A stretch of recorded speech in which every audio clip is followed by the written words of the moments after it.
Eu sou médica fisiatra da BBR, no Jardim Botânico, da FR em Niterói, e na CD, enquanto a CD esteve no Rio de Janeiro, né? Então, mais ou menos a ideia do que eu tenho para falar, dizer o que é essa especialidade que é a fisiatria, que muita gente não conhece, alguns colegas também não conhecem, médicos, falar da equipe, do trabalho que a gente costuma fazer. Tá? Hoje, antes de tudo, hoje eu me emocionei muito, quero agradecer ao Abrat, a Aline, me emocionei de ver a Isa, o Cláudio, os pais da Catarina, que foi a primeira criança RET que eu conheci.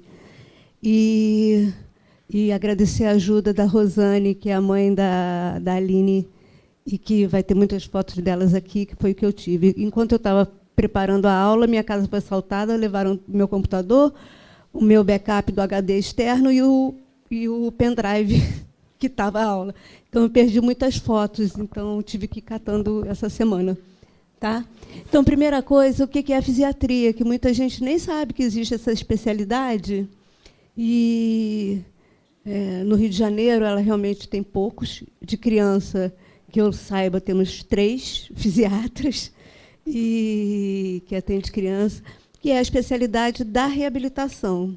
Né? A gente pega um pouquinho da neuro, da ortopedia, da reumato, da gastro, e isso com foco em orientar o tratamento de reabilitação dos pacientes. Tá? Então, a gente vai tentar olhar o que alguma doença, alguma patologia vai afetar no dia a dia, na incapacidade do paciente. Então, a gente vai procurar buscar o fio da meada de onde está o ponto que a gente pode trazer de volta e tentar recuperar o que é possível. Tá? Atualmente, a gente foca não mais na incapacidade, mas na função que o paciente tem e por onde a gente pode trazer a melhora. Né? O fisiatra pode trabalhar sozinho, muitas vezes fazendo exames e alguns procedimentos, mas o bom mesmo é quando a gente trabalha com uma equipe de reabilitação, num centro de reabilitação ou várias formações de equipe. E, às vezes, é como consultor para perícia, para ajuda, para parecer de muitos colegas. Né? Então, ele tem um olhar de prevenção de algumas doenças. Algumas vezes a gente consegue realmente melhorar e curar, e principalmente para a reabilitação do paciente. Tá? A CIF, que hoje é o nosso modelo, que é a classificação, como tem a CID para doença, a gente tem a CIF para incapacidade, para a área de reabilitação. Tá? Então, a gente aborda a amplitude do paciente, não só a doença, como as condições mentais, emocionais e socioambientais, que muitas vezes o ambiente ajuda e, às vezes, atrapalha a reabilitação. Tá? Então, bom mesmo quando a gente trabalha em equipe. Opa. Então, a gente faz essa coisa de avaliar, diagnosticar uma incapacidade. E o que acontece? Muitas vezes o paciente chega, eu que trabalho só com criança, né? Vem uma criança com algum distúrbio, algum atraso possível ou não. Foi assim que eu conheci os pacientes de RET que eu conheço, pequenininhos, e a gente tem que ter um olhar mais amplo e tentar já começar a orientar por onde começa a investigar qual é a causa daquele atraso. Né? E aí, às vezes, a gente dá uma arrumada na vida das crianças, né? Das famílias. Tá? E aí a gente começa a orientar a investigação diagnóstica e começa a propor um esquema de reabilitação. Tá? E aí a gente tem várias equipes. É assim que muitas vezes a gente vê a família, né? Com um monte de profissionais em volta, de pediatra, ortopedista, neuro, pneumo, gastro, geneticista, TO, escola, pedagogo, pai, mãe, avó, papagaio e periquito. E aí é mais ou menos isso que quem vive isso sabe como é que é. Né? E aí chega gente... Não tem nenhuma tentativa de supremacia, não, mas é isso que acontece na prática. A gente tenta organizar um pouco essa bagunça, mas sempre junto com a família. Isso é que tem que estar colado com a gente para poder orientar tudo isso. E aí a gente tenta olha, agora vai no gastro, agora vai ali, vamos intensificar a fono aqui, vamos buscar outras coisas, vamos chamar a escola para conversar, chama a vovó e o vovô para conversar. Toda uma equipe que está envolvida no trabalho de reabilitação dos pacientes com deficiência. Né? Acho que quem vive isso sabe que é verdade. Né? Quando a gente consegue organizar e tranquilizar a família, faz muito bem. Então, os esquemas de equipes, o tradicional é uma físio num lugar, na fono, no outro consultório, a TO em outro consultório. Eventualmente, um manda relatório para outro, que é o multidisciplinar. A gente já tenta, nos centros de reabilitação, e aqui também, que a coisa seja interdisciplinar, que as pessoas possam trabalhar junto, possam ter momento da equipe da física com a TO trabalhar para uma coisa com objetivo, a fono junto com a TO ou com a física, a gente começa a trocar mais. Mas quando a equipe é mais madura e sabe cada um as suas competências, em algum momento se fundem os saberes. E aí a gente vê uma fono conseguindo posturar bem. Quer dizer, a mão não é domínio da TO, e o rolo não é domínio da físio. E as pessoas vão, muitas vezes, um sai de cena para deixar o outro entrar, um outro desses profissionais, né? E esses saberes estão juntos e está todo mundo bem unido. Aí isso é bem legal, porque acho que a família fica muito mais tranquila e a coisa rende. Bom, aqui um exemplo das minhas equipes.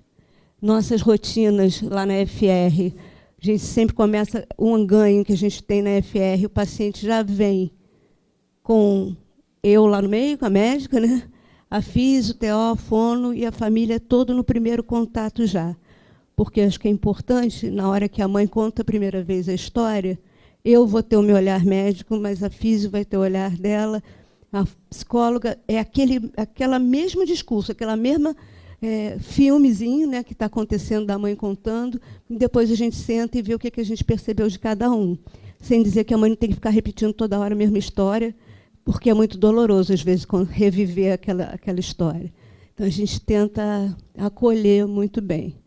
E um momento muito importante é quando a equipe está uma pilha de prontuários ali para a gente avaliando. Quando a gente senta em equipe, a gente troca as ideias e a gente traça o esquema terapêutico. Bom, então, na síndrome de Rett, eu acho que, assim, pela minha história, a primeira vez que eu vi Catarina, a primeira vez que eu vi a Aline, a primeira vez que eu vi todos os pacientes, é a gente ter, primeiro de tudo, o acolhimento, a escuta, e tentar buscar o que mais a família está, qual é a expectativa da família. E quanto mais cedo, melhor. Então, cada vez mais que a gente vê as palestras, a gente vê os sinais precoces para conseguir evitar as complicações.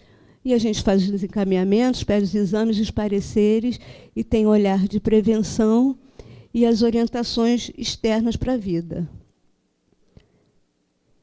Bom, então, nesse acolhimento, eu gosto muito de mostrar essa foto. Não é um paciente com Rett, mas é uma criança que marcou muito, que era uma criança que começou vindo de outra instituição, como cega, com gastro, com tráqueo e com tetraplegia espástica, muito grave, e aí foi para a BBR, em que a mãe entra junto e aprende. Quando a mãe quer aprender os manuseios, e não fica assim, eu não sou físico, então não posso botar a mão na criança.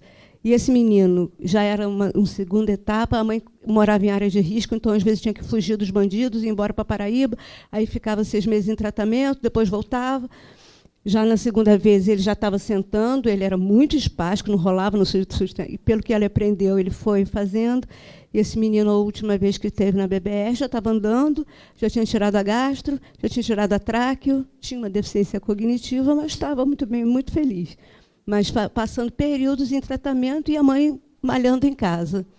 E isso foi fruto de todo um acolhimento junto da equipe, explicando como é que é passo a passo, e ela vestiu a camisa e foi. E uma coisa importante é o tal do PTS, que hoje é uma diretriz no Ministério, que as equipes devem fazer, que é o projeto terapêutico singular, em que a gente avalia com a equipe, a gente vê qual a expectativa da mãe, e a gente monta esse projeto terapêutico junto com a família. E a gente devolve isso com metas a curto prazo, que seja, essa criança tem que, pelo menos, firmar a cabeça, e a médio prazo e a longo prazo. Ou precisamos de um exame assim, ou fazer a gastro, e a coisa vai. Então, a gente começa a ver a questão das prevenções. Isso é mais o trabalho do dia a dia da gente, né? Quais são as complicações que a gente pode ter nas crianças com RET, né? E as crianças espásticas. Membro inferior, membro superior, escoliose, a questão da nutrição, as convulsões e a função respiratória. Muita coisa já foi falada, e a função respiratória também vou deixar por conta da nossa fisiorrespiratória. Tá? Aqui era a órtese de membro superior da Aline, que ela me mandou também. Porque com o desuso, com a espasticidade, a gente pode acontecer contraturas e deformidades. Sabe aquela criança, não me leve a mal, com aquele chulé na mão, né? Isso é muito ruim. Então, existem coisas que a gente pode fazer para evitar isso, junto com a terapia ocupacional, junto com a pedagoga, coisas que a gente consiga manter a amplitude de movimento. A mãezinha mesmo cria aquele carinhozinho de poder alongar os dedos e tudo. Uma coisa que tem que ser feito, não como obrigação, mas uma coisa leve, como um momento que eu estou sentada no ônibus, no carro, posso ir alongando a mãozinha dela, desde que eu saiba. No momento que a criança ela não tem função, né? Teoricamente, a síndrome de Rett não tem função membro superior, mas a gente pode, no momento de repouso, colocar uma órtese de posicionamento para evitar uma contratura, uma deformidade fixa, né? Membro inferior, quer dizer, a preocupação grande do membro inferior é a questão do quadril, né? A luxação do quadril, que é uma coisa que é, em algum momento, dolorosa, enquanto o quadril está saindo fora do lugar. Depois, muitas vezes, depois que saiu, não dói mais, porque já não está mais osso batendo com osso. Um dos primeiros sinais é esse daqui da esquerda, que é o galease, que parece que a perna está menor, porque o fêmur já desencaixou, e aquele lado não abre com a mesma amplitude que o outro. Então, porque o osso está batendo, o fêmur está batendo no acetábulo. Primeiro sinal radiológico a gente vê que está desencaixado, essa linha está reta, esse aqui já está fora, já não está contínuo, que não dá para ver bem aqui no raio-x, mas daria, e às vezes vem o laudo normal. Muitas vezes o laudo vem normal porque o radiologista estava preocupado com fratura, com alguma coisa. Então, é bom olhar a chapa, né, para a gente estar acostumado a ver. Aqui é a evolução de um quadril, 2017, 18 e 19. Aqui a cabeça do fêmur está dentro do acetábulo, aqui dentro da curvinha. Aqui a gente já vê que ele está querendo sair do lugar, e aqui ele já saiu de vez, no mesmo paciente, né, em 2 anos. Nesse momento aqui, a cirurgia muitas vezes, a fisio já não consegue reverter mais, porque a linha de Shenton já está quebrada, não consegue reverter mais, e muitas vezes ou toxina botulínica, que é o Botox, ou a cirurgia, que é uma cirurgia de parte mole, de soltar os tendões para que possa ter amplitude de movimento do quadril, conseguir mobilizar e manter a forma da cabeça do fêmur e do acetábulo, do encaixe aqui. Ficaram postergando, né? Ou por questão do serviço público que não faz. E aí, aqui a cirurgia já pode ser maior, na verdade, já tem que fazer uma osteotomia, de dirigir essa cabeça do fêmur mais para o centro, cortar o osso e botar a cabecinha para o lugar. E aqui, muitas vezes, já não tem muito o que fazer. Muitas vezes, essa cabeça do fêmur está tão deformada que você não tem o que fazer. Às vezes, o que resta, para não ter dor, é tirar essa cabeça do fêmur e deixar a perna solta. Então, a prevenção de uma luxação de quadril, eu acho que é muito importante para a qualidade de vida, porque isso tudo dói, isso tudo impede a postura adequada sentada, e já não fica sentado direito, já favorece a escoliose, que já é mais ou menos inerente na síndrome de Rett, e aí a gente vai criando uma complicação atrás da outra. Outra coisa que atrapalha muito a postura sentada... Opa! Oh, meu Deus, não me acerto com isso. Cadê você? É isso aqui. Ó, a criança não tem mais extensão de joelho. O músculo que faz a flexão do joelho, o isquiotibial, ele começa aqui no quadril e vem até aqui na perna. Então, ela não consegue mais esticar o joelho e vai encurtando, encurtando, encurtando, e a criança vai sentando cada vez mais em cima da coluna. Isso também trabalha a postura sentada, e aí a gente precisa intensificar a físio, verificar a toxina botulínica, o uso de órtese, de extensores de joelho, para tentar manter o máximo de alongamento, né? O uso das órteses, esse tipo de marcha na ponta do pé, que é muito comum, ele gasta muita energia, além de provocar deformidades que também vão doer, e a criança cansa mais. Aí a gente tem que favorecer uma postura mais adequada, mantendo amplitude e o pé totalmente apoiado, com a planta do pé, para não provocar calos e quando a criança anda, né? E às vezes fica tão deformado que não entra no sapato.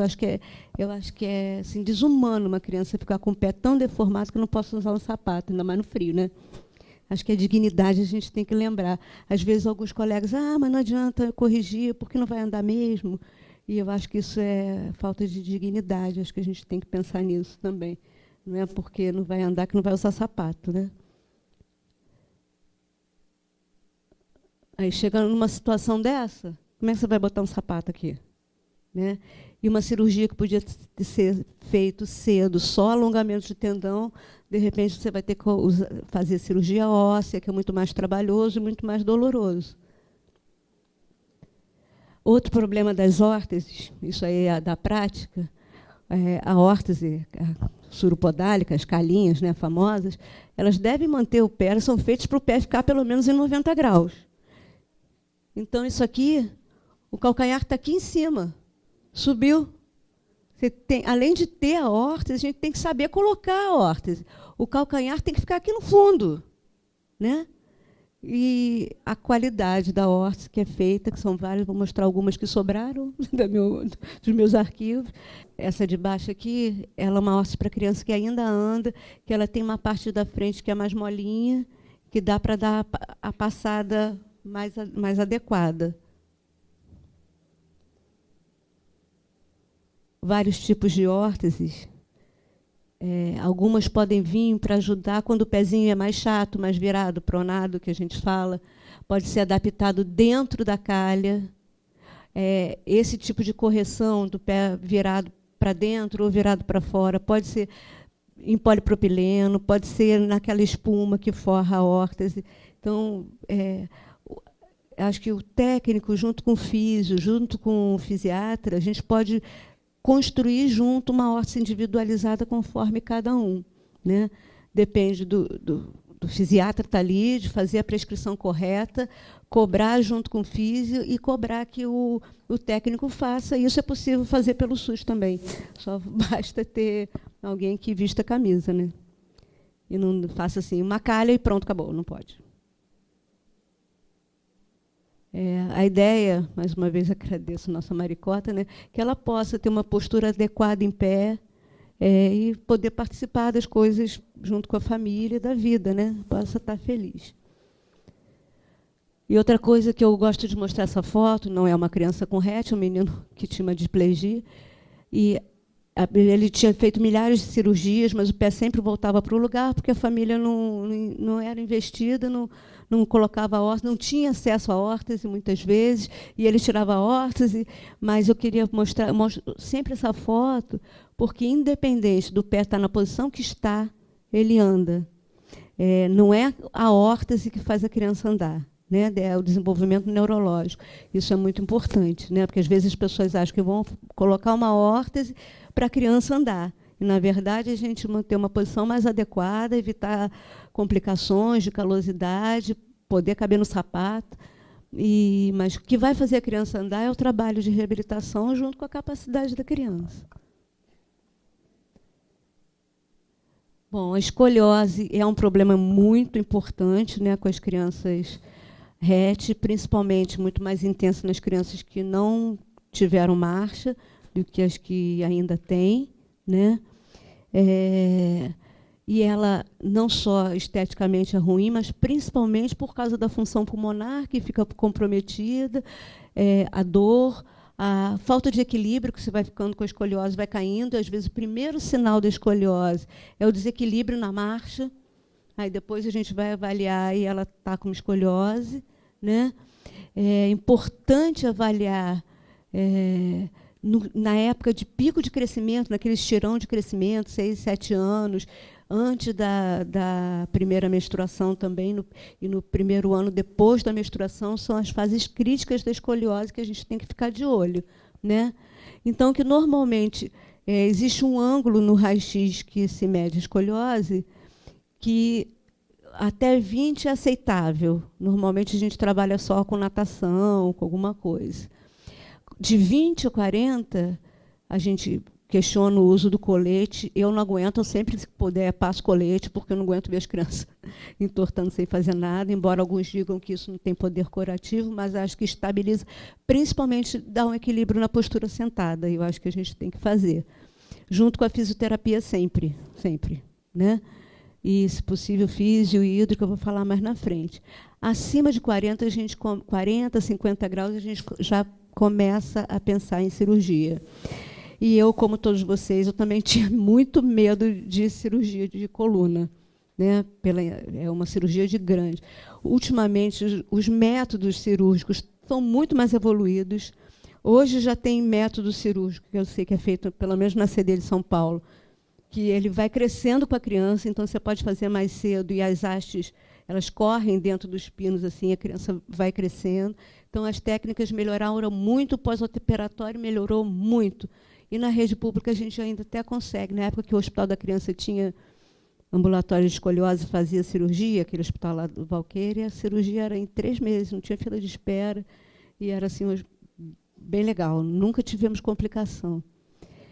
É importante, o objetivo principal da coluna é conseguir manter o quadril e o ombro nivelado para a criança não ir tombando para o lado, né, e poder ficar numa postura bem sentada, com um campo visual legal.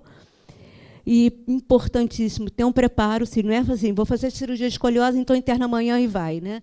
Então, tem que ter um preparo de fisioterapia respiratória, da dinâmica pulmonar, uma preparação de toda a musculatura, da nutrição e a preparação da cabeça dos pais, né, que não dá para deixar para lá, né? E a ideia é que, no segundo dia pós-operatório, a criança já possa estar sentada. E, assim, em uma semana, aquela que anda já possa voltar a andar. Então, hoje, não é aquela cirurgia absurda de escoliose. Então, com ortopedistas que saibam o que estão fazendo, né? Não é qualquer um. Por isso que a gente tem isso. Às vezes parece que a gente é meio máfia, só querendo indicar aquele colega, aquela, porque a gente sabe quem vai tratar, sabe como está tratando, né? Ninguém faz lobby de nada, mas vai para um ortopedista que não sabe o que é síndrome de Rett, vai ouvir besteira. Então, você já ouve muita coisa ruim, então não tem que mandar para médico que fala bobagem. Bom, e aí existem várias formas de colete. A gente lá na BBR faz aquele colete que é bivalvado. Outra coisa para o manejo da escoliose, muito importante, que a cadeira de roda esteja adequada, né? Porque a maior parte do tempo, as que não andam vão ficar sentadas. Então, não adianta estar sentado numa cadeira totalmente muito grande ou muito pequena e a criança não fique bem acomodada e vai piorando a escoliose. É a função do fisiatra, junto com o físio, junto com o TO, a gente fazer as medidas, as orientações, as prescrições, os laudos para o plano de saúde e tudo isso. Então, a cadeira, e eu vou mostrar mais algumas coisas de cadeira, e a gente sempre evitar fazer a cirurgia antes de complicações respiratórias, que é o que normalmente que mais complica a vida. Então, algumas formas de colete, alguns, às vezes, pedem colar cervical para melhorar o controle de cabeça, durante alguma atividade dirigida, de TO ou de pedagogia. Um colete tóraco-lombo-sacra, que é o que a gente faz pelo SUS, que tem um apoio anterior e o apoio posterior. Alguns podem ter o buraquinho para gastro, né? O colete de Milwaukee, que é usado muito para as crianças que não têm problema neurológico, né? Mas depende de uma atitude ativa da criança para poder se corrigir, então não é adequado para criança com problema neurológico, o Milwaukee. Isso aqui seria as cadeiras digitalizadas, que eu acho que é muito legal. A cadeira da Digites Brasil, não sei se vocês já ouviram falar, que é a sede em São Paulo, elas são caras, mas existe isso aqui que é uma almofada, é tipo um tapete, que é a vácuo, com aquela microespuma, que você modela o corpo da criança do jeito que você quer colocar, e você puxa o vácuo, ele fica naquela posição. E você pode colocar no assento da cadeira. E isso não custa caro. A última vez que eu vi preço, não chegava a R$1.000 um assento desse. Não é barato, mas não é um absurdo de 7 mil, 8 mil, 10 mil, que é uma cadeira digital. Às vezes é uma alternativa que a gente acha que é impensável, mas acho que até dá para pensar, né? O manejo clínico, outra coisa muito importante na reabilitação, eu acho que a gente avaliar a osteopenia, a osteoporose. É muito importante para as crianças que não deambulam, não têm aquela fixação do cálcio no osso, que a carga em cima do osso favorece o cálcio entrar no osso. Então, aquela criança que fica em pé, que tem movimento, né, não tem tanta osteoporose. E o risco de fratura patológica é um risco real. Às vezes acontece em casa, às vezes acontece no centro de reabilitação, e aí, às vezes, a família quer processar o terapeuta, mas isso não é verdade. É preciso saber que tem esse risco e que a gente tem que olhar para isso. Como que a gente pode minimizar isso, né? Primeiro que anticonvulsivantes tem alguns que também podem afetar a osteoporose. Às vezes, as crianças não têm oportunidade de estar no sol, e o sol é importante para ativar a vitamina D, né? Então, ter aqueles 20 minutinhos no sol, meia horinha para tomar sol, eu acho que é importante. Tem que fazer exercício, a reposição de cálcio e vitamina D, junto com o pediatra, é importante.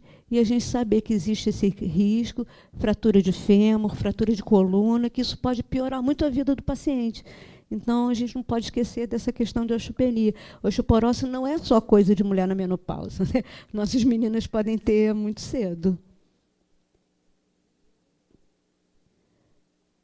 Os cuidados respiratórios, que é importante. Às vezes, essa aqui é a minha querida Aline, fazendo sua ventilação não invasiva, que depois a fisiorrespiratória vai falar melhor, que é importante, não é nenhum... inclusive, é um momento em que ela pode descansar um pouco da respiração, ajuda a expandir o pulmão, manter a fisioterapia o melhor possível. Mantendo a fisioterapia sempre, trabalhando a escoliose, trabalhando os alongamentos.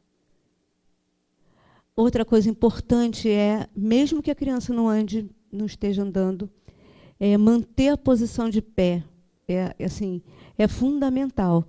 Eu acho que ajuda. Eu tenho criança que só faz cocô quando está em pé no parapódio, porque acho que ajuda a descer. Melhorar, evitar a infecção urinária, melhorar a questão do cálcio e evitar a osteoporose. Isso aqui que a Maricota está fazendo, em pé no sol. Em pé no sol, ajudando ativando a vitamina D e ajudando o cálcio a entrar no osso. Isso é fundamental. Olhando para a janela, participando da vida. Então, ajuda, mas não ajuda, então, na questão da osteoporose, o trânsito intestinal, infecção urinária, ajuda o alongamento, evitando as contraturas e deformidades, ajuda a menina a se sentir um ser bípede, não é uma pessoa que se arrasta, não é, né? Entendeu? Então, a ideia, a propriocepção dela, a autoimagem dela é importante, porque elas percebem, né? Vocês sabem melhor que eu que elas percebem muito mais do que elas mostram, né? Então, acho que estar em pé é uma questão muito importante, inclusive psicológica, né? Além de possibilitar estar desenvolvendo alguma atividade sensorial, a TO pode trabalhar com ela no parapódio. Eu acho que isso é importante. Tem que arrumar um cantinho em casa para ter um parapódio. Eu acho que é importante. Às vezes, a gente indica órteses longas para evitar essas contraturas. Eles tinham muito mais foto que sumiram. Então, a importância da cadeira... Gente, cadeira de roda para a gente de reabilitação é uma coisa complicada. Porque, às vezes, é tão óbvio que a cadeira de roda vai fazer bem, que, às vezes, a gente desliza e já sai prescrevendo. Aí, olha para a cara da mãe, parece que caiu uma cadeira de roda assim na cabeça da mãe. Falei, caraca, fui rápido demais. Então, quando a gente tem uma equipe que pode estar junto, então um prepara, físico prepara, a psicóloga vai lá, a gente prescreve junto. Às vezes a gente desliza, mas eu acho que a escolha da cadeira acho que tem que ser uma coisa consciente. Tem pacientes que dizem que a cadeira foi libertador para elas e para a mãe, porque não tem que ficar carregando, né? Mas tem que ser junto, a gente tem que pensar nisso junto. E aí, aquilo que eu falei, né, tentar manter uma postura adequada, ela bem posturada pode melhorar a função respiratória, a percepção do mundo, porque a criança que é carregada, ela olha assim o teto, ou olha, quando é carregada aqui pelo ombro, fica olhando o chão, e não tem a ideia do mundo na horizontal como nós. Importante essa questão do suporte psicológico para o paciente e a família. E aí vai facilitar muito ela participar das atividades na escola, passear com mais conforto, né? Eu acho que a gente quer que os nossos filhos sejam felizes, né? Se é na cadeira, se não é na cadeira, se é com gastro, se não é, eu acho que a gente quer mesmo que eles sejam felizes. E eu quero mesmo ver o brilho no olho das mães. Aí acho que é. Bom, então, aí a situação do fisiatra como fica? Uma quantidade imensa de especialidades médicas, e vocês, né? Pediatra, neurofisiatra. Uma outra vez a gente vai ter que chamar o pneumo, o cardiogastro, né, para falar aqui, da ginecologista também, que é importante, e as equipes de reabilitação, a fisioterapia na versão motora, fisiorrespiratória, que é fundamental, hidroterapia, que eu acho que ajuda muito. O sonho é a gente ter uma abra, de ter um centro de atendimento que possa ter uma piscina, possa ter um cavalinho, possa ter isso tudo, né? Oh, meu pai! A fono, não só pela questão que a Sandra vai falar ainda da disfagia, da comunicação. Gente, eles falam com o olho. Se a gente conseguir ler a linguagem, não é de sinal, a linguagem de olho, a gente se comunica com eles, né? Isso é muito importante. TO, psicólogo. Outra coisa muito importante é a musicoterapia. Eu acho que tem que ter um musicoterapeuta na equipe, porque é uma outra via de acesso à comunicação e à emoção. Eu acho que a musicoterapia... E tem um trabalho motor, está provado a ação da música sobre tônus muscular e tudo. E eu trabalho junto com a questão da pedagogia da escola. Não adianta estar levando a criança para a escola se a escola não deixa ali num canto, ou põe uma mediadora que nunca ouviu falar, que olha aquela RET como se fosse um autista e não faz nada, né? E fica naquele conformismo. A gente que está na reabilitação, a gente é essencialmente inconformada com as coisas que acontecem, né? Então, é isso aí. Essa minha querida Aline, a ideia assim, é que o carinho e o amor todo que a gente tem pelas crianças RET possam ser traduzidos nesse olhar que é tão terno, né? E nesses abraços que as mães dão para a gente quando a gente se encontra de novo e tudo. É para isso que a gente está, do jeito que for, né? Mas eu acho que a gente tem que buscar a melhor qualidade de vida. Tá bom? Muito obrigada. Espero ter sido rápida, porque está todo mundo com fome.